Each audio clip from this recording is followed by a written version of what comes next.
পাক বলছেন 7 আসমান আমি তৈরি করেছি আর 8টা জান্নাতখানা 8টা গেট জান্নাতে তৈরি করেছে।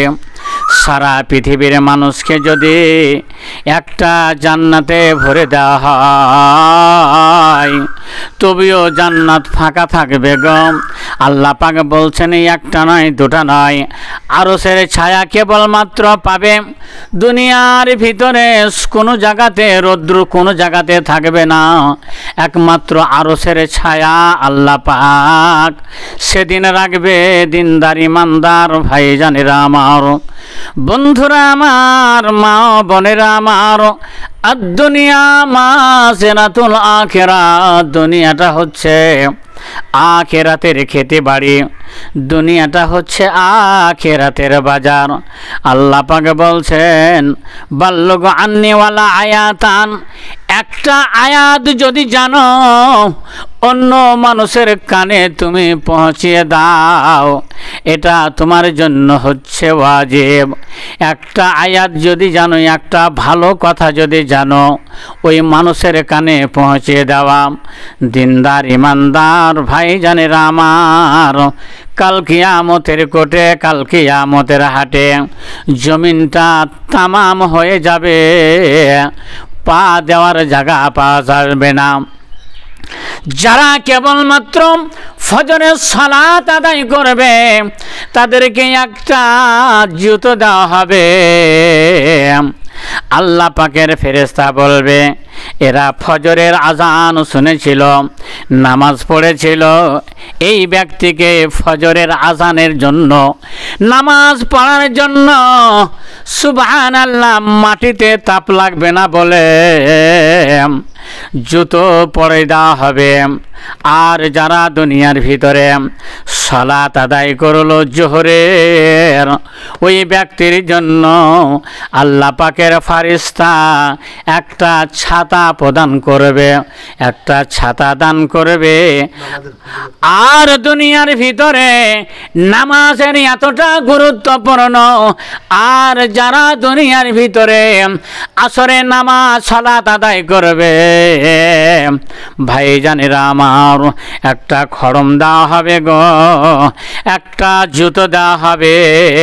ওই জুতোর দ্বারাই মাটিতে তাপ লাগবে না। মাগরিবের যে ব্যক্তি সালাত আদায় করবে, ওই সালাত আদায় কারণে সুবহানাল্লাহ একটা আল্লাহ পাকের ফারিস্তা সুন্দর করে একটা রুমাল দেওয়া হবে নিজের পাসিনা মোছার জন্য। দিনদার ইমানদার ভাইজানেরা আমার, নামাজের এতটা গুরুত্বপূর্ণ, সালাতের আমরা গুরুত্ব দেই নাই, আমরা সালাতের আমরা কোনো মূল্য দেই নাই। জোহর নামাজ আজান হচ্ছে কোনো গুরুত্ব দেয় নাই, আসরের আজান হচ্ছে কোনো তো গুরুত্ব দেয় নাই, মাগরিবের আজান হলো চায়ের দোকানে বসে থাকি আর আমরা চা এক কাপ দু কাপ তিন কাপ একাধিক খেতে থাকি। আল্লাহর নবী বলছেন ওগো দুনিয়ার ভিতরে যেখানে 5টা 7টা লোক বসে থাকবে ওই জায়গাতে তুমি ভিড় করো না। আর বাজার হচ্ছে দুনিয়ার ভিতরে সব চাইতে নিকৃষ্ট জায়গা হচ্ছে বাজার, বাজারে তুমি সময় কাটাবে না। আর দুনিয়ার ভিতরে সব চাইতে উত্তম জায়গা হচ্ছে কেবলমাত্র বাইতুল্লাহ, আল্লাহর ঘর, মসজিদ। আল্লাহর ঘরে যারা মসজিদে এসে জিকির আজকার করবে, তসবিহ তাহলিল করবে, মাছ যেমন পানি না হলে বাঁচতে পারে নাই, ইমানদার ব্যক্তি মসজিদ না হলে বাঁচতে পারে নাই। কখনো আজান পড়বে, সলাত পড়তে যাব, নামাজ পড়তে যাব, এইরকম তার করণ থাকবে। আর যারা দুনিয়ার ভিতরে এশার নামাজ পড়বে ওই পুলসরাতের পারের জন্য সুবহানাল্লাহ আল্লাহ পাক দ্রুতগামীতে বেরিয়ে যাবে, মুমিন ব্যক্তি পার হয়ে যাবে। আর মুমিন ব্যক্তি চুল হতে পুল সুর তারাল হতে ধার, যে হইবে খোদার বান্দা সে হইবে পার। পুলটা চুলের চাইতে মিহি হবে, সুর হবে, আর তারওয়াল হতে ধার হবে। মুমিন ব্যক্তি পুল সিরাত পার হতে সঙ্গে সঙ্গে কাটা পড়ে যাবে। মুমিন ব্যক্তি পার হয়ে যাবে গো, মুমিন ব্যক্তি পুল সিরাতে পার হয়ে যাবে। আর যারা দুনিয়ার ভিতরে সালাতের কোনো গুরুত্ব দিল না,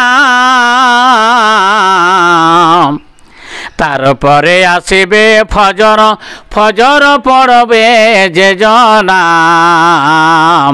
ফজর হবে কোরআন আয়াত জান্নাতের ওই ঠিকানা। কেন রে আজ বেনামাজি, নামাজ কেন পড়ো না? কেন রে আজ বেনামাজি, নামাজ কেন পড়ো না? বেনামাজি মারা গেলে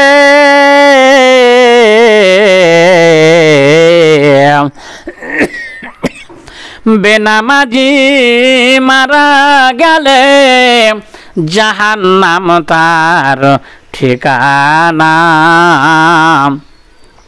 কেন রে আজ বেনামাজি, নামাজ কেন পড়ো না?